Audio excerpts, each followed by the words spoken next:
ओंकार घेऊयात सर्वप्रथम. ताट बसायचं आहे. दोन्ही हातामध्ये ज्ञानमुद्रा. दीर्घ श्वास.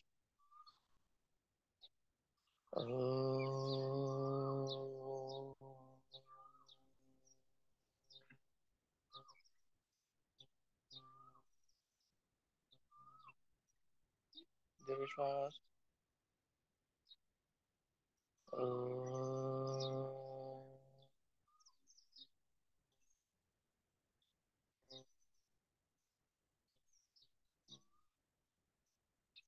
दीर्घ श्वास.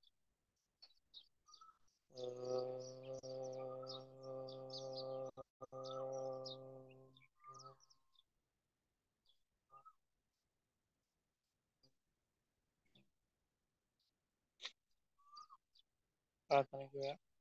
योगेन चित्तस्य पदेन वाचा बलं शरीरस्य च वैदिकेन योपाकरोत्तं प्रवरं मुनीनां पतंजलिं प्रांजलिरानतोस्मि. दोन्ही हाताचं दर्शन करून घ्यायचं आहे. अलगद अशा पद्धतीनं डोळे उघडून घ्यायचे.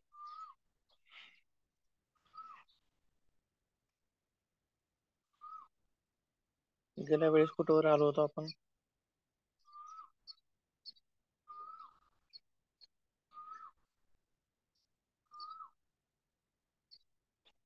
हॅलो. हा, कुठपर्यंत आलो होतो गेल्या वेळेस? नेती चालू होतं. नेती मधलं जलनीती झालंय सर. सूत्रनेत्री चालू आहे. जलनेतीची क्रिया बघितली आपण. हो सर. म्हणजे सूत्रनेती बघायची आहे. ठीक आहे. सूत्र बघूयात आपण सूत्रनेतीचं.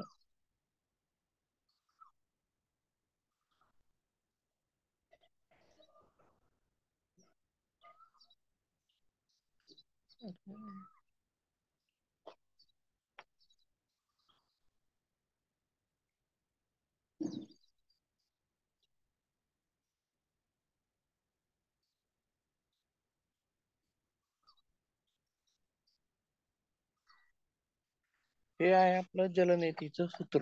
सूत्रनेतीचं सूत्र दिसतंय का? हो सर.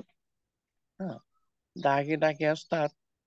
एका बाजूने पिळ दिलेली असते, मेन लावलेलं असतं, आणि दुसरी बाजू जी आहे ती मोकळी असते, रिकामी, म्हणजे पिळ दिलेली नसते.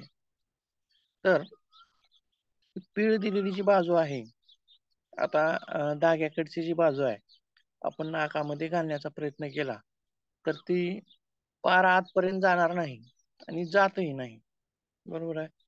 तर मग त्याच्यासाठी एक बाजू जी असते ती थोडीशी पीळ देऊन थोडीशी कडक केलेली असते आणि तिला मेन लावलेलं असतं.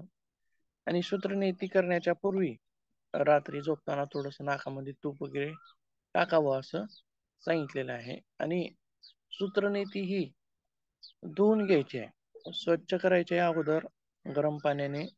गरम पाण्यामध्ये थोडस मीठ टाकून सूत्रनेती धुवून आपल्याला स्वच्छ करायचे आहे. हे एक झालं. एक कारण झालं स्वच्छ करणे, आणि दुसरं कारण म्हणजे कोरड्या सूत्राने आपल्याला सूत्रनेती करता येत नाही, त्यामुळं सूत्रनेती ही ओली करावी लागते. आणि हे झालं दुसरं कारण. एक आहे स्वच्छ करणे आणि दुसरं आहे ओली करणे. ही दोन्ही कारण आपण तिथं.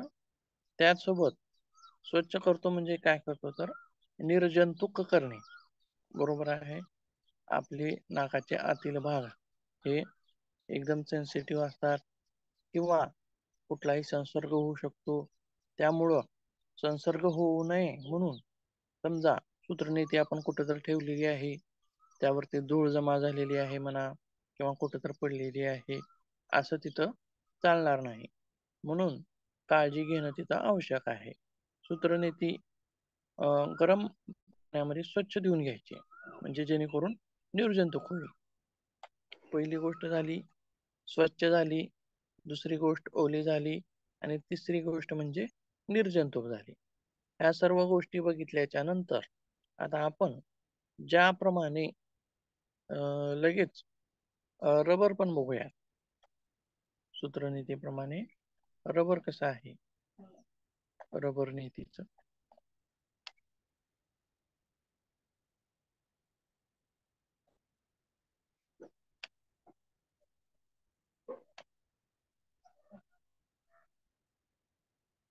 हे आहे रबर.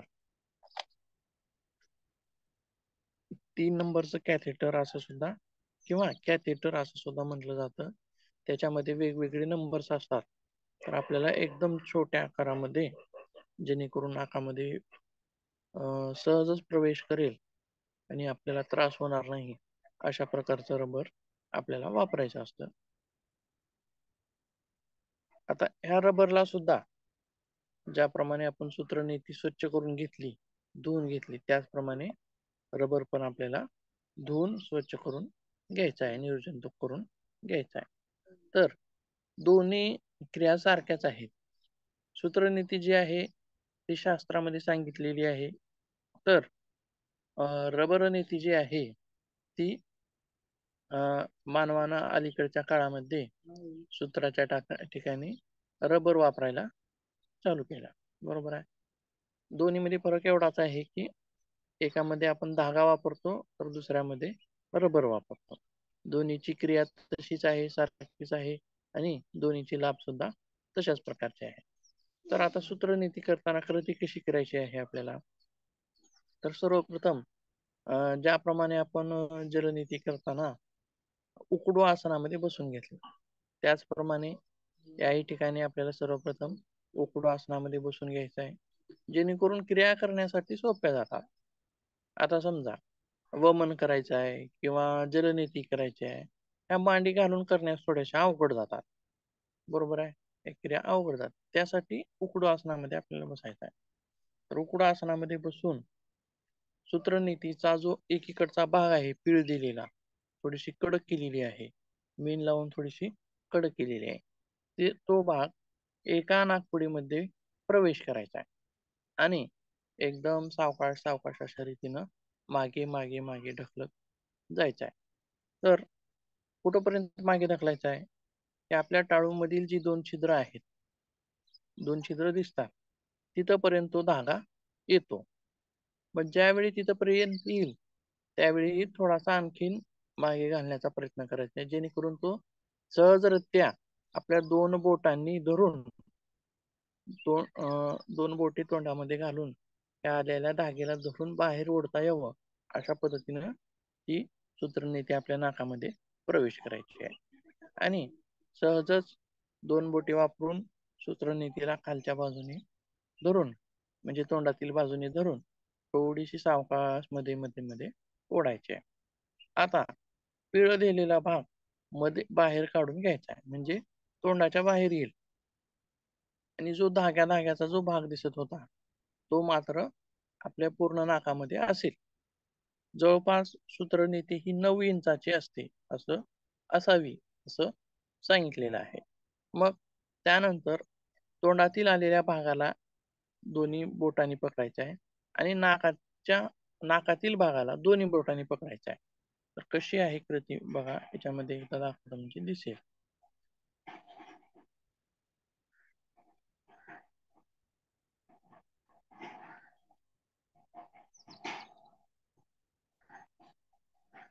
आता ही इमेज बघा म्हणजे लक्षात येईल कसं आहे ते. एक भाग जो आहे तो नाकाच्या बाहेर आहे आणि एक भाग जो आहे ते तोंडातून बाहेर आलेला आहे. दोन्ही हाताचा वापर करून आपण इथं पकडलेला आहे. तर त्यावेळी सूत्र जे आहे ते मागे पुढे करायचं आहे सावकाश. 2-4 वेळेस मागे पुढे मागे पुढे मागे पुढे एकदम सावकाश अशा पद्धतीनं करून घ्यायचं आहे. त्यानंतर तोंडातील बाजूने सूत्रनीती बाहेर काढून घ्यायची आहे. ही झाली आपली सूत्रनीतीची कृती. त्याचप्रमाणे हीच कृती दुसऱ्या नाकपुडीने सुद्धा करून घ्यायची आहे. दोन्ही नाकपुड्यांनी हे आपल्याला कृती करून घ्यायची आहे. रबर नीतीची कृती सुद्धा अशीच आहे, जशास तशी.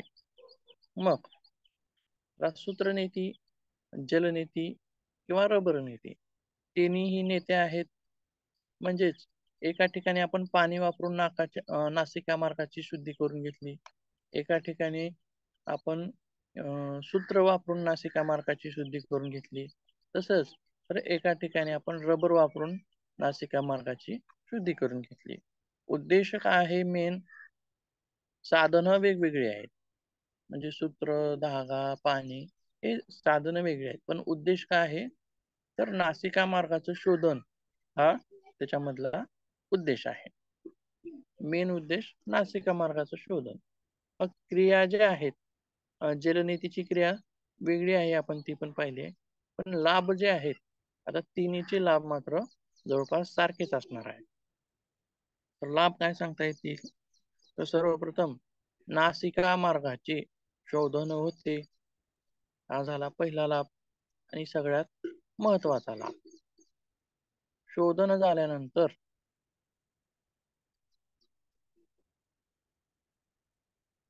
नाकपुड्या मध्ये जर काही विकृती असतील, नाकपुड्यामध्ये मांस वगैरे वाढलेले असेल किंवा काही लोकांच्या नाकपुड्या ह्या सारखंच बंद होत असतात. आपण ऍडव्हर्टाईज मध्ये ओट्रोविन नावाचा स्प्रे वगैरे बघितलेला आहे. तो कशासाठी वापरला जातो? तर नाकपुड्या उघडण्यासाठी वापरला जातो. म्हणजेच बऱ्याच लोकांच्या नाकपुड्या ह्या सारखंच बंद असतात. मग अशा नाकपुड्या बंद असणाऱ्या लोकांना सूत्रनीती, जलनीती याचा तिथे उत्तम असा फायदा दिसून येतो. नाकामध्ये मांस वाढलेला असेल त्यांना ही नीती क्रिया योग्य आहे. त्याचसोबत आता बघा, काही लोकांचं जे नाक आहे ते आतील मधल्या बाजूने कोरडं असतं, अगदी कोरडं, एकदम कोरडं. मग त्याच्यामुळे काय होतं, गुळणा फुटण्याचा प्रकार वगैरे आणि तिथल्या नाड्या एकदम नाड्यांची जालिका असते, सूक्ष्म नाड्यांची जालिका असते, एकदम सूक्ष्म, आणि ते लाल लाल अशा स्वरूपामध्ये दिसत असतं. तर अति जर शुष्कता नाकामध्ये असेल तर तिथल्या नाड्या, त्या कॅपिलरीज ज्या आहेत त्या फुटून रक्त येण्याची प्रक्रिया घडू शकते. त्यामुळे नाकामध्ये ओलावा असणं गरजेचं आहे. तर जलनेती या क्रियेमुळं नाकातील ओलावा टिकून राहतो.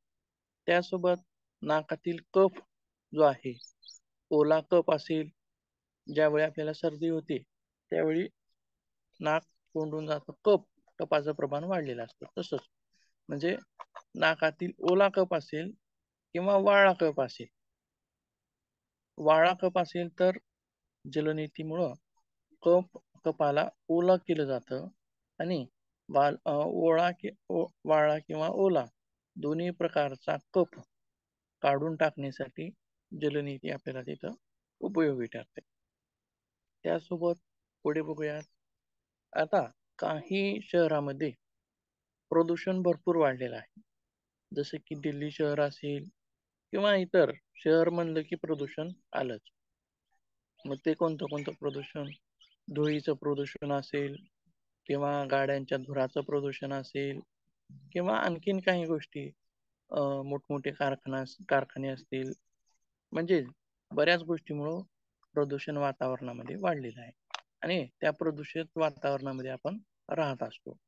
तर सहजच ज्यावेळी आपण नाकाने श्वास घेऊ त्यावेळी हवेतील परागकण असतील, धुळीचे कण असतील किंवा आणखीन कुठले कण असतील त्याचे, हे कण सर्व आपल्या नाकामध्ये जमा होतात. म्हणजे प्रदूषित झालेले कण नाकामध्ये जमा होतात.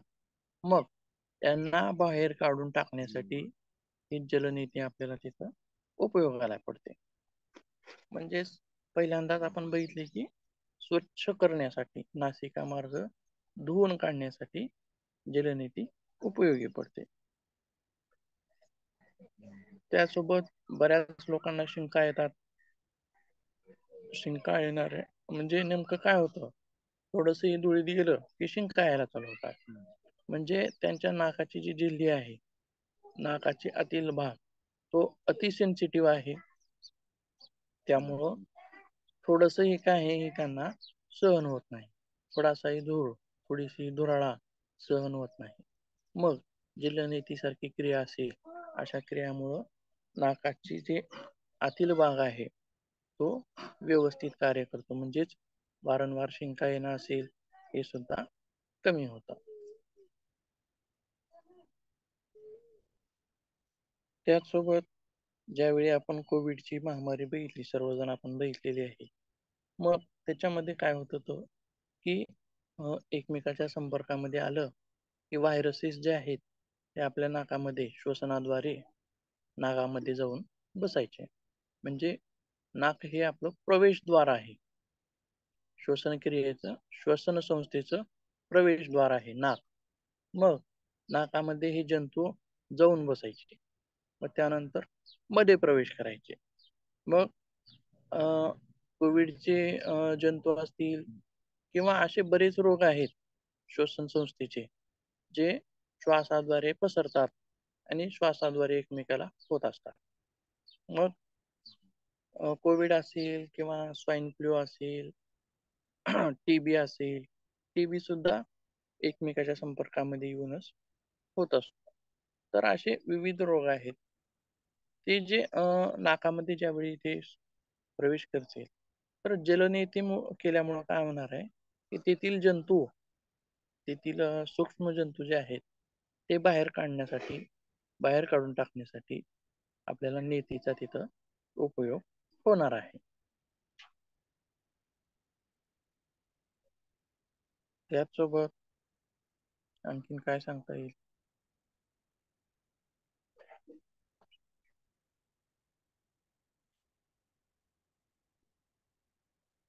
तर शास्त्रामध्ये काय सांगितलेलं आहे, जलनेती ही शिरोरोग दूर करणारी आहे.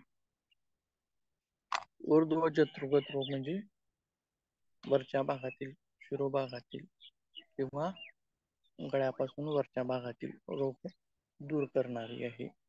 कपाल शोधिनी आहे. कप म्हणजेच कपाळ शोधिनी, कपाळाला शुद्ध करणारी. तसेच जलनेतीचा प्रभाव डोळ्यावरती सुद्धा दिसून येतो. ज्यावेळी आपण जलनेती करू किंवा सूत्रनेती करू त्यावेळी डोळ्यामध्ये आपल्या पाणी येत, म्हणजेच तेथील ग्रंथी ऍक्टिव्हेट होतात, अश्रुग्रंथी, आणि डोळ्यामध्ये पाणी येते. ही क्रिया सुद्धा तिथं आपल्याला महत्वाची आहे.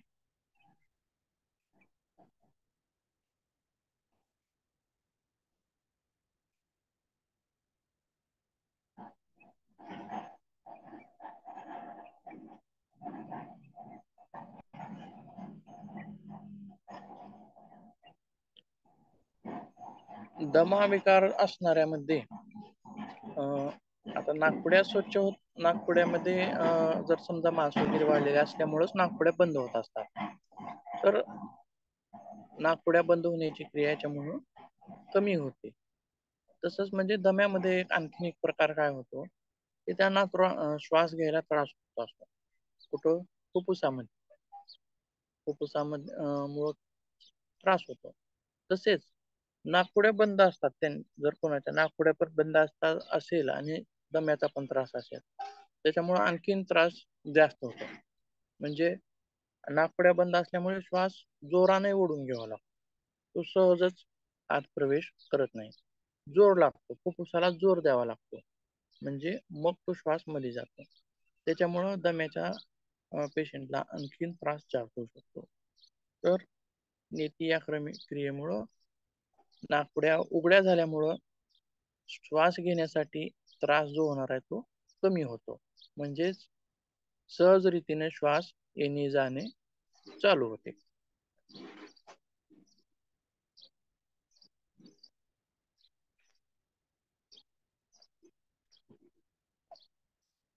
तर तुम्ही सांगा फायदे एक पाच त्याच्यामधले आता सांगितलेले असतील तर, किंवा आणखीन कोणते?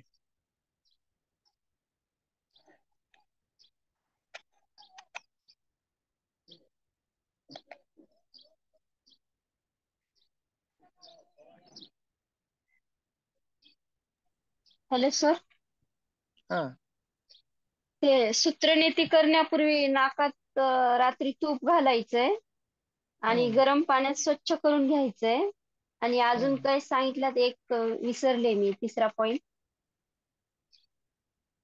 तर ते आहे पुढे उकडू आसनामध्ये बसून घ्यायचं पहिल्यांदा.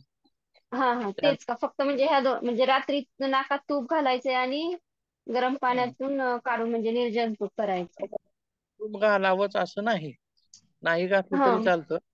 पण तूप घातल्यामुळं नाकपुड्या जरा थोड्याशा नरम होतात, जेणेकरून हम्म सूत्र नेण्यासाठी आपल्याला थोडंसं सुलभ जातं. त्यामुळं ते तूप घालावं असं सांगितलेलं आहे.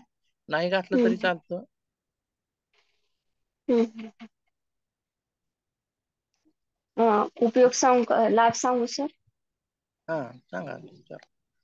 जलनीती आणि सूत्रनीतीमध्ये मुळे नासिका मार्गाची शुद्धी होते. नाकामध्ये जर हाड वाढलं असेल, मांस वाढलं असेल तर ते सूत्रनीतीमुळे कमी होतं.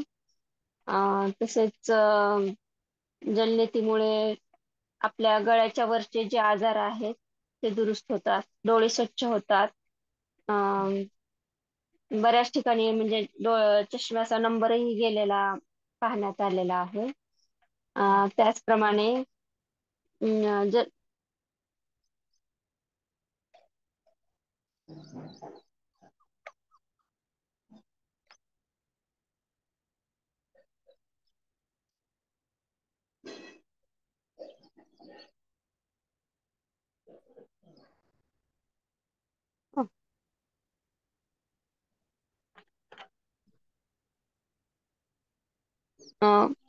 प्रदूषणामुळे जे आपल्या नाकामध्ये जे प्रदूषित धूळ कण वगैरे गेलेले असतात त्याची शुद्धी होते. परत दम्याच्या आजारामध्ये जलनेती उपयोगी आहे. ठीक आहे. हम्म. कोणी करू नये काय सांगता येईल?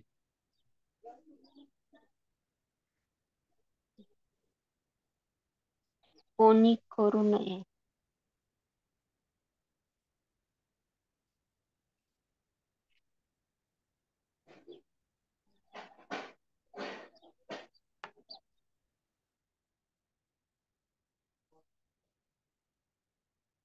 नाही सर, एखादी सांगा. लक्षात येत नाही. अं,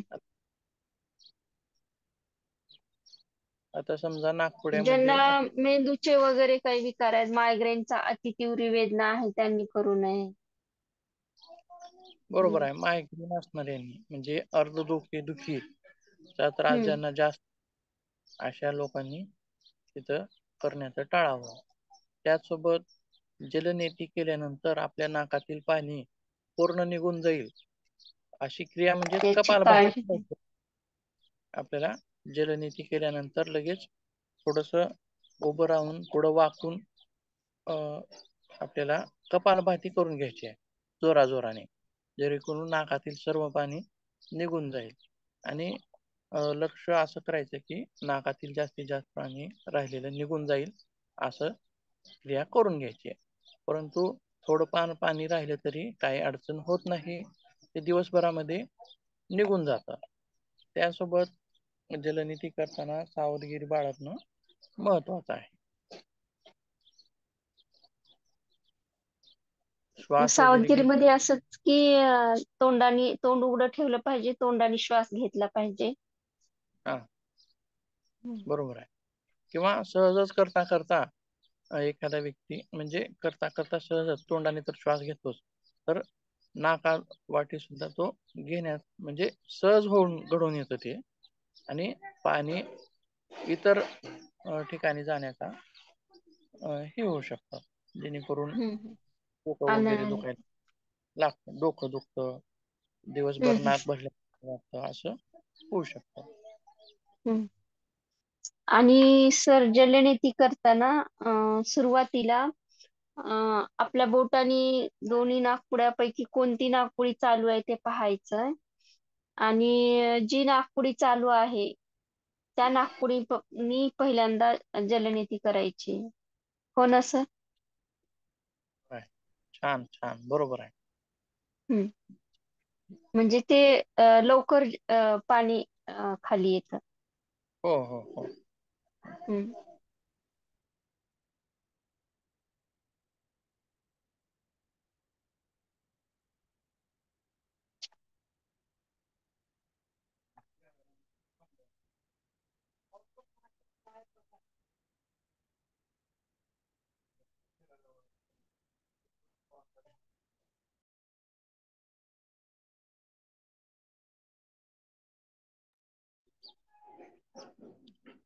ठीक आहे, पुढची माहिती बघूया मग. वेळ पण कमी आहे आपल्याकडे. पुढची कृती काय आहे?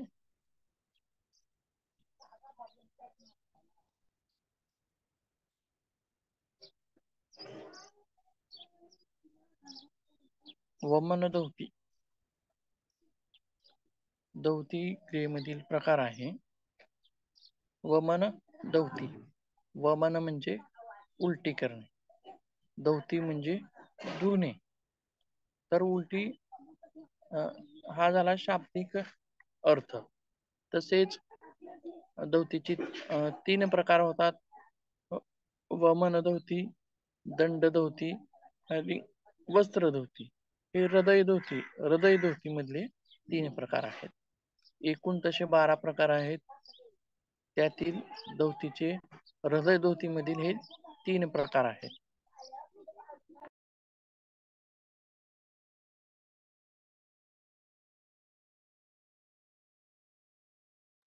हॅलो सर, हे 3 प्रकार रिपीट करा ना.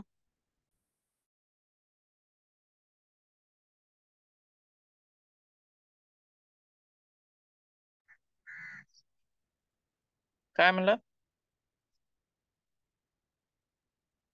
हे 3 प्रकार हे हृदयधौतीचे 3 प्रकार रिपीट करा असं म्हटलं. वमन दौती, दंड दौती आणि वस्त्र दौती. आता ही वमन दौती जी आहे ती पाणी वापरून करायची आहे. दंड दौती मध्ये सुद्धा पाणीच वापरायचं आहे, पण वमन दौती मध्ये आपण पाणी ग्लासानं पितो. पिण्याचा प्रकार वेगळा. त्याच्यामध्ये सुद्धा ग्लासानंच पाणी प्यायचे आहे दंड दौती मध्ये. तर काढण्याची प्रक्रिया आहे ती थोडी वेगळी आहे. पहिल्या वमन दौतीमध्ये आपण दोन्ही बोटांचा वापर करून, ज्याप्रमाणे आपण सकाळी सकाळी तोंड धुतो तशा पद्धतीनं जिभेच्या वरच्या भागाला स्पर्श केला की आतील पाणी बाहेर यायला लागतं. परंतु दंड दौतीमध्ये कसं आहे की दंड असतो, ज्याप्रमाणे सूत्र नेतीमध्ये रबर नेतीमध्ये रबर असतो, त्याचप्रमाणे दंड दौतीमध्ये दंड वापरला जातो. म्हणजे एक नळी असते, रबरी छोटीशी नळी असते, आणि ती जी नळी आहे, अगोदर पाणी पिऊन घ्यायचं असतं पोट भरून, त्यानंतर ती रबरी नळी तोंडाद्वारे मध्ये मध्ये मध्ये मध्ये मध्ये घालायची असते. आणि जठरापर्यंत गेली, पोटामध्ये गेली की पाणी आपोआप बाहेर यायला लागू होतं. म्हणजे कृतीत थोडासा बदल आहे. आणि वस्त्रधोती म्हणजे काय आहे? वस्त्रधोतीमध्ये वस्त्र वापरायचं असतं. छोटासा कपडा असतो, 4 बोटे रुंद आणि जवळपास 9 फूट असं काहीतरी त्याचं वर्णन आहे. त्याच्यामध्ये आपल्याला वस्त्र वापरायचं असतं. ते वस्त्र कसं आहे बघूया. तरी तुम्हाला वस्त्र धोती नाही, वस्त्र दाखवतो. हे आहे वस्त्र आपलं. हे एकदम मऊ, जसं की धोतराचं वस्त्र असतं, मऊ पातळ.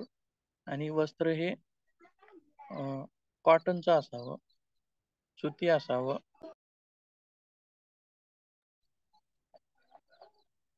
असं त्याचं वर्णन आहे. ही झाली वस्त्र धोती. एकूण 3 प्रकार धोतीचे, परंतु तिन्ही प्रकाराचा उद्देश एकच, म्हणजेच अन्न मार्ग असेल किंवा पोट असेल, पोटाच्या शुद्धीसाठी. आता आपण जलनेती कशासाठी म्हणलं? नासिका मार्गाच्या शोधनासाठी जलनेती म्हणजे. तसंच वमन दौती किंवा ही दौतीची क्रिया आहे ती आहे पोटाच्या शुद्धीसाठी, जठराच्या, अन्ननलिका आणि जठर या दोन्हीचा तिथं समावेश होतो. तर बघूयात नेमकं आपल्या शरीरातील कोणता भाग आहे जो या दौतीमध्ये सहभागी होतो.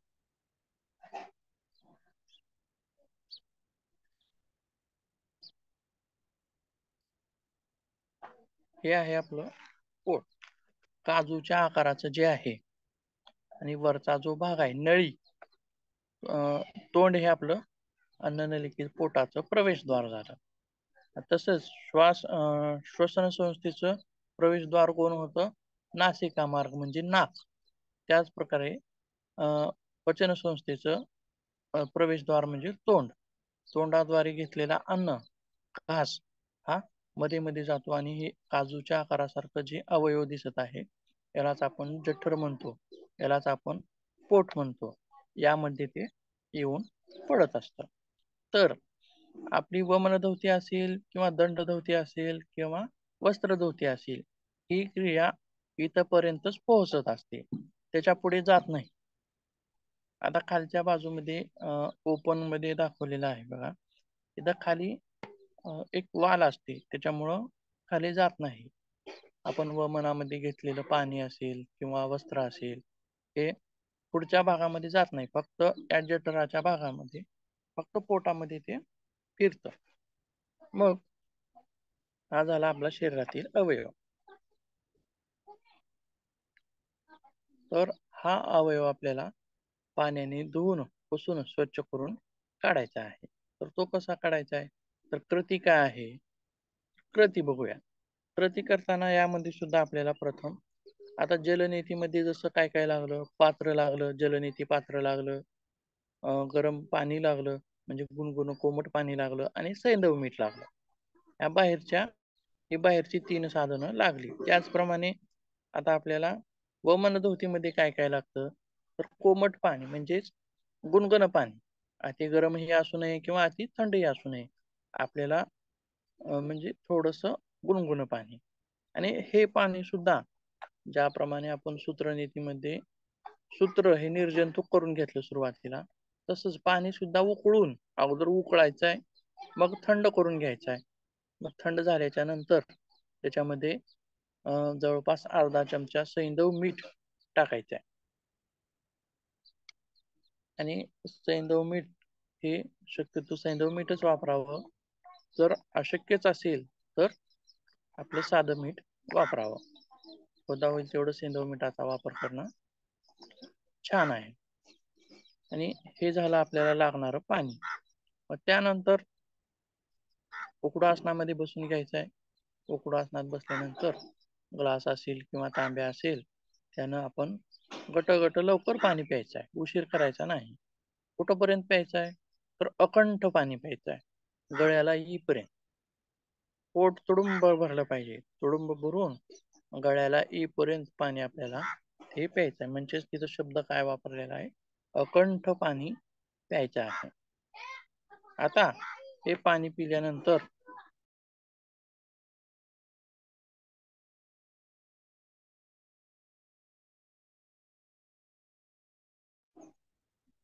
हे पाणी पिल्यानंतर थोडस वाकून पुढे वाकून उभं राहायचं आहे अशा पद्धतीनं. किंवा काही जण बसून पण कर असं थोडस वाकून उभं राहायचं. आणि वाकून उभं राहून 2 बोटांचा वापर करून जिभेवरती घर्षण करायचं आहे. 2 बोटांचं थोडस मधल्या बाजूने घर्षण केलं की उलटी आल्यासारखी वाटते. ही क्रिया पाणी पिल्या पिल्या लगेच करायची आहे. उलटी आल्यासारखी वाटते आणि मधील सर्व पिलेलं पाणी बाहेर पडायला चालू होतं. मग ही क्रिया किती वेळ करायची?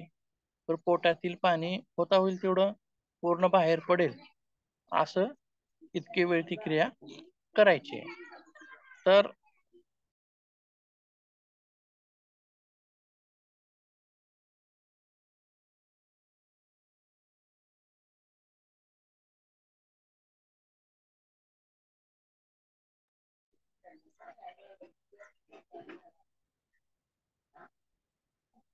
अशा पद्धतीनं सर्व पाणी काढून टाकायचं आहे. आणि थोडंफार राहिलंही तरी काही ते अडचण नाही, लघवीद्वारे किंवा घामाद्वारे ते निघून जातं. ही झाली आपली वमनधौतीची क्रिया. तर फायदे काय आहेत त्याच्यामध्ये, काय सांगता येतील फायदे?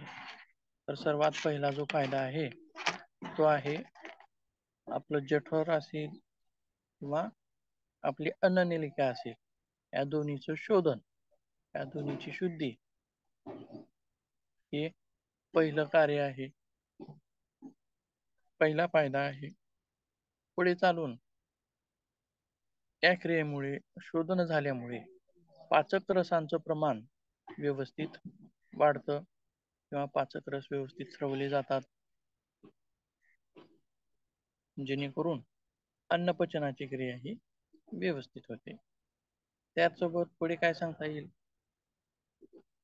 तर आतील भाग जो आहे त्यामध्ये त्याच्या बाजूने जर घाण वगैरे असलेली असेल, मलचा असलेला असेल, तर तो मल सुद्धा निघून जातो. म्हणजे शोधनाची क्रिया आहे. ज्याप्रमाणे आपण फरशी पुसल्यास वरील मळ जो आहे तो निघून जातो आणि फरशी टवटवीत चकचकीत दिसायला लागते. त्याचप्रमाणे शोधन केल्यानंतर धुणं ही क्रियाच आहे धुण्याच्या. षटक्रिया ज्या आहेत काय धुवून काढण्याच्या क्रिया आहेत. जसे की वरचा भाग त्वचेचा साबण लावून पाणी लावून थोडस धुवलं की स्वच्छ होते, तसेच म्हणजेच मल निघून जातो. धुल्यामुळं काय होतं, मल निघून जातो. मग वमनधुतीमुळे सुद्धा आतील भागातील जो काही मल वगैरे असेल किंवा अतिरिक्त पित्त असेल तर ते सुद्धा निघून जातात. पुढे काय सांगता येईल, तर पित्त विकारामध्ये ही धोती लाभकारी आहे. तसेच पचनाचे विकार, भूक न लागणे, भूक मंदावणे किंवा एकदा खाल्लं तरी जड वाटणे, पोट जड वाटणे, हेवीनेस, अशा ह्या ज्या विकार आहेत त्याच्यामध्ये सुद्धा या क्रियेचा लाभ होतो. पचनशक्ती तीव्र होते, जठराग्नी प्रदीप्त होते, भूक लागते वेळेवर आणि खाल्लेल्या अन्नाचं लवकर पचन होतं. त्याचसोबत वमनधवती जी आहे फक्त पित्त विकारावरच फायदा करणारी नाही, तर कफ विकारावरती सुद्धा तिचा परिणाम आहे. पित्त आणि कफ दोन्ही प्रकारच्या विकारावर ती लाभ करणारी आहे.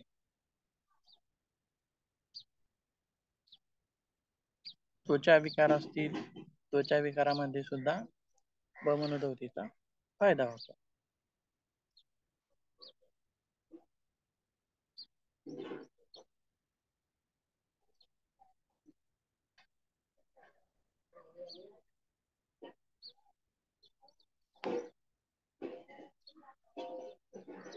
तुम्ही सांगा आता, लिहिलेले पॉइंट सांगा.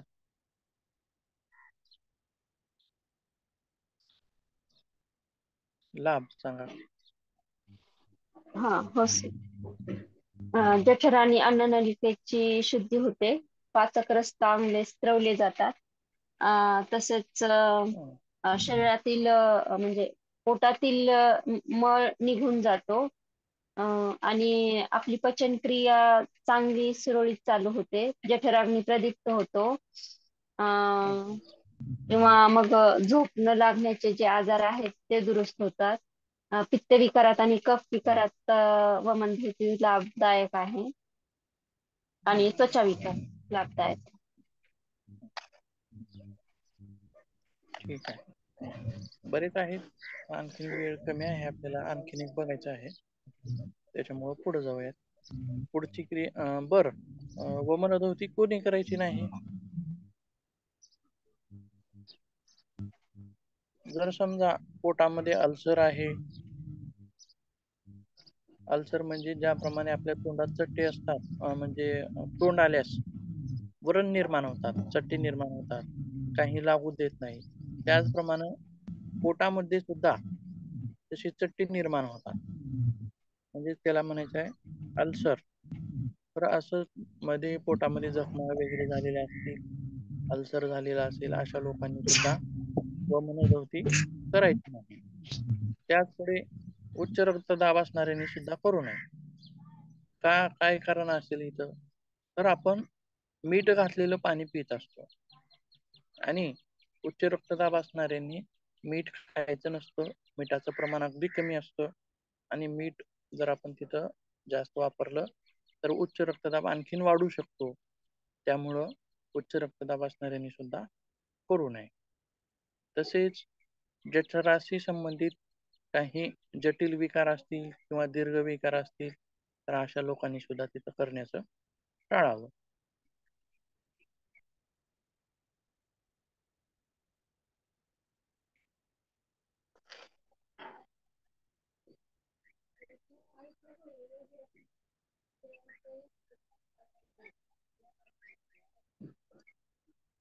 पुढे बघूया.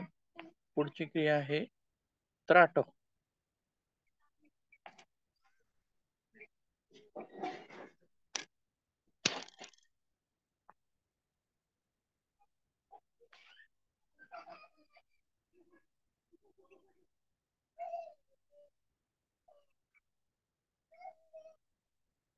चित्र बघून घ्यायचंय म्हणजे लक्षात येईल कसं आहे ते.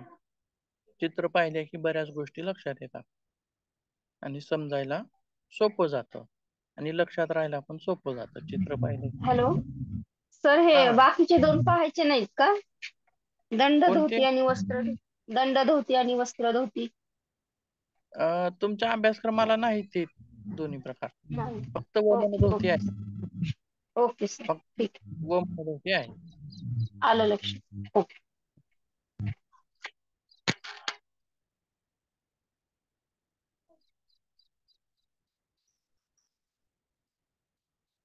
पुढची क्रिया बघूया. त्राटक.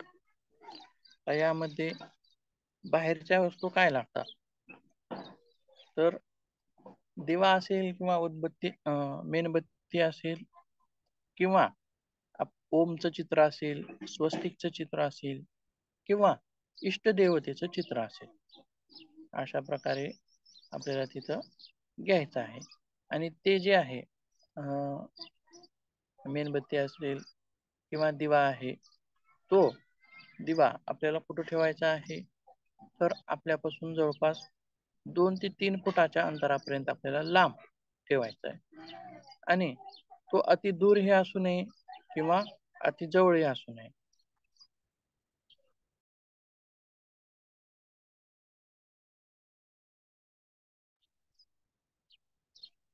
तर लग्न घर असल्यामुळे थोडी गावळ आहे घरामध्ये, आवाज वगैरे जास्त येतोय. सांगितलं तरी ऐकत नाही जरा. येत नाहीये सर दुसरा कोणता आवाज, फक्त येत तुमचाच नाही. येतो. हा, नाही. ठीक आहे, चालेल. हा, मग काय चालू होतं आपलं? कृती, त्राटकाची कृती. तर ती जी ज्योत आहे दिव्याची, दिवा कुठं ठेवायचा आहे आपल्यापासून थोडासा दूर, जास्त अंतरावरती ठेवायचा नाही किंवा अगदी जवळही ठेवायचा नाही. जवळपास 2 ते 3 फुटाचा अंतर मध्ये ठेवायचं. आणि उंच किती असावा तर आपल्या दृष्टीच्या उंची इतका असावा. आपल्या डोळ्याच्या उंचही असू नये किंवा आपल्या डोळ्यापेक्षा खालीही असू नये. एकदम सरळ डोळ्याच्या समांतर रेषेमध्ये असावा. आपण चित्रामध्ये सुद्धा बघितले कसा आहे तो. तर डोळ्याच्या समांतर रेषेमध्ये असावा. त्राटक ही क्रिया कशी करायची आहे तर त्या ज्योतीकडे आपल्याला एक टक पाहायचा आहे. कुठवर पाहायचा आहे तर जोपर्यंत आपल्या डोळ्यामध्ये पाणी येणार नाही तिथपर्यंत आपल्याला एक टक पाहायचा आहे आणि डोळे मिटायचे नाहीत. आपण डोळ्याची उघडझाप जी करतो ती उघडझाप करायची नाही. कृतीमध्ये ही कृती महत्वाची आहे की डोळे उघडझाप करायचे नाहीत, एक टक पाहायचा आहे. आणि कुठपर्यंत पाहायचं आहे तर डोळ्यावाटे पाणी जोपर्यंत येणार नाही तोपर्यंत पाहायचं आहे. सुरुवातीला लवकर पाणी येतं, त्यानंतर थोडासा वेळ लागत जातो, म्हणजे क्रिया मोठी होत जाते. सुरुवातीला लवकरच येतं. मग ही झाली आपली क्रिया. तर फायदे काय सांगता येतील याच्यामध्ये, या क्रियेमध्ये? तर त्राटक क्रिया जी आहे ही एकाग्रता वाढवणारी आहे, बरोबर आहे. तसेच एक टक आपण पाहत बसल्यामुळं आपलं लक्ष सर्व त्या दिव्याच्या ज्योतीकडे असतं, म्हणजेच एकाग्रता वाढवणारी ही क्रिया आहे. पण ज्यावेळी आपलं त्राटक पूर्ण होतं आणि आपण डोळे बंद करतो त्यावेळी दिव्याची जी बाहेरील ज्योत आहे ती ज्योत आपल्याला मध्ये दिसायला लागते. आज्ञाचक्रात अशा ठिकाणी आपल्याला ती ज्योत मध्ये दिसायला लागते. म्हणजेच ध्यानामध्ये प्रवेश करण्यासाठी सुद्धा त्राटक ही क्रिया आपल्याला तिथं उपयोगी ठरू शकते. ध्यान करताना बाहेरील ज्योत आत दिसली की आता पहिल्यांदा त्राटक करून घ्यावा. करून घेतल्याच्या नंतर म्हणजे बाह्य ध्यान म्हणून समजा. थोडक्यात आपल्याला काय म्हणता येईल त्याला, बाह्य ध्यान, बाहेरच्या गोष्टीवर केलेलं ध्यान. आणि ज्यावेळी आपण डोळे झाकतो त्यावेळी ज्योत इथं दिसायला लागते, म्हणजे बाह्य ध्यान झालं. त्यानंतर अंतर्ध्यान करून घ्यावं लगेचच, म्हणजे ज्योत आपल्याकडून दिसायला लागते. तर ध्यानामध्ये प्रवेश करण्यासाठी सुद्धा त्राटक तिथं आपल्याला उपयोगी ठरणार आहे. तसेच नेत्रविकारामध्ये सुद्धा लाभकारी आहे असं शास्त्रामध्ये म्हणलेलं आहे.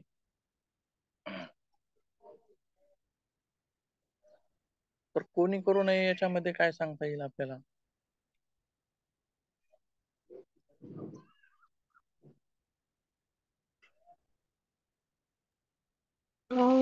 ज्यांना चष्म्याचा नंबर हा जवळचा असतो किंवा मग त्रास होतो त्यांना उष्णतेचा वगैरे, त्यांनी करू नये.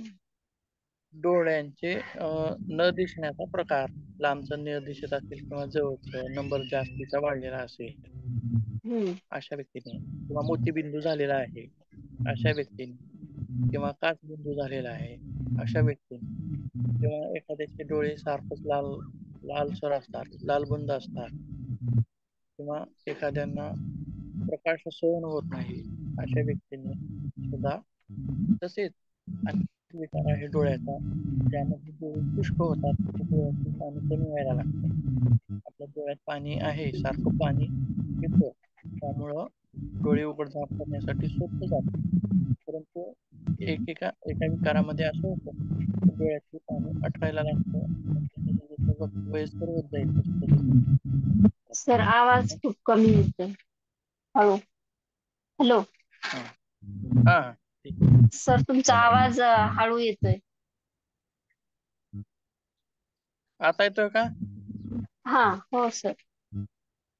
म्हणजे डोळ्यांचे जे शुष्क होण्याचा प्रकार आहे, डोळ्यांमध्ये पाणी कमी प्रमाणात होतं, अशा लोकांनी सुद्धा आपल्या त्राटक क्रिया करायची.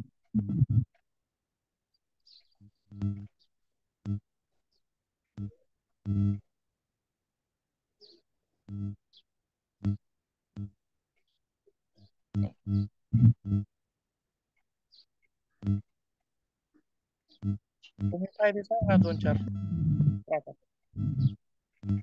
फायदे सांगू सर? हो. हा. त्राटकामुळे एकाग्रता निर्माण होते, स्मरणशक्ती वाढण्यासाठी मदत होते. चष्म्याचा नंबर जर असेल तर तोही कमी होतो रोजच्या सरावाने. परत डोळे स्वच्छ होतात. आणि ध्यानाचे जे पुढच्या स्टेप्स आहेत, ध्यानाच्या पुढच्या, त्याच्यासाठी आपल्याला एकाग्रता येण्यासाठी, ध्यानामध्ये प्रगती करण्यासाठी त्राटकाचा उपयोग होतो.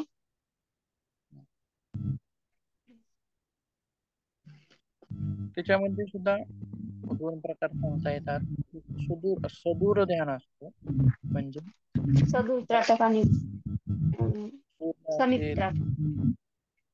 त्राटक सदूर त्राटक म्हणजे लांबच्या वस्तू असतील, चंद्र असेल, तारे असतील किंवा सूर्य असेल, अशावरती त्राटक काय केलं जातं. पण ह्या प्रगत गोष्टी आहेत. आणि जवळचं जे त्राटक आहे ते ज्योतीचा. 2 प्रकार आपण तिथं सांग.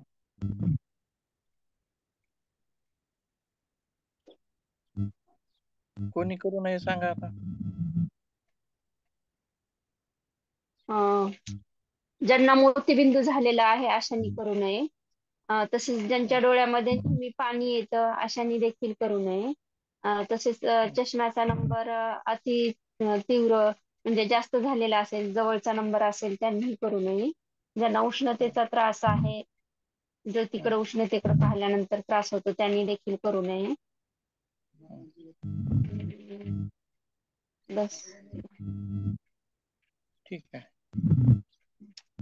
तर आपले जे षटकर मातेचे प्रकार आहेत ते पूर्ण होतात सर्व.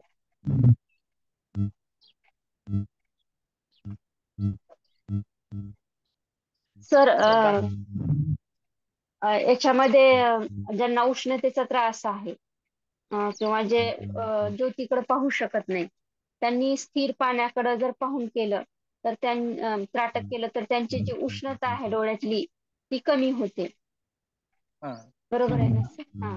पाण्याकडे असेल किंवा बिंदूकडे त्राटक बिंदूकडे, पाण्याकडे किंवा चंद्राकडे, म्हणजे हो जे शीतलता येतं त्याच्यामधून मग हो. ते त्यांची उष्णता कमी होते. हा चंद्राकडे केलं जाणार सुद्धा छान आहे त्यांच्यासाठी उत्तम शीतलता हम्म. देणार आहे. स्थिर पाणी, चंद्र. हं.